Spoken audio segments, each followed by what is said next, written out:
45 வயசு ஆகுது இல்ல, சோறு தானே திங்கிற. பிறந்ததுல இருந்து நல்லது எது கெட்டது எதுன்னு பாத்து தானே திங்கிற. இந்த பொண்ண கல்யாணம் பண்ணலாமான்னு அறிவு இருக்கிறது இல்ல. நீ அப்பவே வேணாம் ஒதுங்கணும். அது விட்டுட்டு அப்ப கல்யாணம் பண்ணிட்டு ஒதுங்கி இருக்கணுமா? ஏய், என்ன முத வாசப்படி தாண்ட விட்டீங்களாடா? நான் ஒண்ணு கட்டாய் பண்ணல. நீயா தான் கல்யாணம் பண்ணி. ஆசமா போறவன் எல்லாம் நல்லாவே இருக்க மாட்டடா. அதெல்லாம் நீ சொல்லக்கூடாது. அப்பெல்லாம் நீ சொல்லவே கூடாது. நீயா பார்த்து தான் கல்யாணம் பண்ணி. நான் கேக்குறேன், 45 வயசு ஆகுது உங்களுக்கு. நீங்க கரெக்டா சரியான நேரத்துல நீங்க கல்யாணம் பண்ணியிருந்தீங்கன்னா இந்த வயசுல ஒரு மகள் இருக்கும். உங்களுக்கு அறிவு இருக்கா? உனக்கு மேடம் அவங்க விருப்பப்பட்டு தான். யார விருப்பப்பட்ட? அவன் விருப்பப்பட்ட அவனுக்கு அறிவு கிடையாது. அவன் கேக்குறது என்ன தப்பு இருக்கு? சோறு தானே தின்ற நீ. அது கட்டாய் பண்ணா கல்யாணம். யார் கட்டாயப்படுத்த? அவ கட்டாயப்படுத்தினாளா? இல்ல மேடம். அப்புறம் நடு ராத்திரியில கோயிலுக்கு கூட்டிட்டு போய் யார் கல்யாணம் பண்ணி வச்சா? யார் தாலி கட்டினா? கோயில் திறந்து இருந்ததா?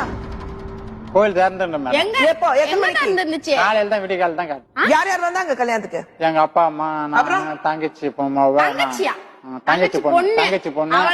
தங்கச்சி பொண்ணு என்ன வயசு? ஒரு 3 வயசு. அதுதான் உங்களுக்கு சாட்சி. அதுதான் உங்களுக்கு சாட்சி. என்னங்க நினைச்சிட்டு இருக்கீங்க?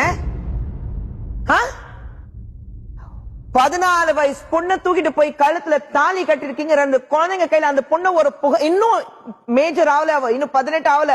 அவ ஒரு புகார் கொடுத்தா எந்த தண்டனை இருக்கு தெரியுமா? உனக்கு உன் அப்பா அம்மாக்கு சேர்த்து. நீங்க தாங்க உதவி பண்ணணும். என்ன உதவி பண்ணணும்? முதல்ல உன புடிச்சு ஜெயில போடணும். அதுதான் உதவி. சேர்த்து வை மேடம். எப்படி சேர்த்து வை? சேர்த்து வை சொல்றதுக்கு வெக்கமா இல்ல உனக்கு?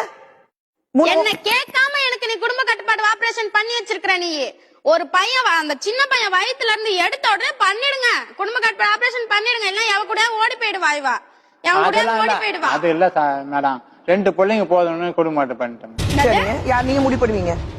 பொண்டாட்டி கேட்க மாட்டீங்களா? பொண்டாட்டி போதும்னு நான். ஏன் பொண்டாட்டி கேட்க மாட்டீங்களா? நீங்களே முடிவு பண்ணுவீங்களா? 14 வயசு உங்களுக்கு காம வெறி புடிச்சவங்க.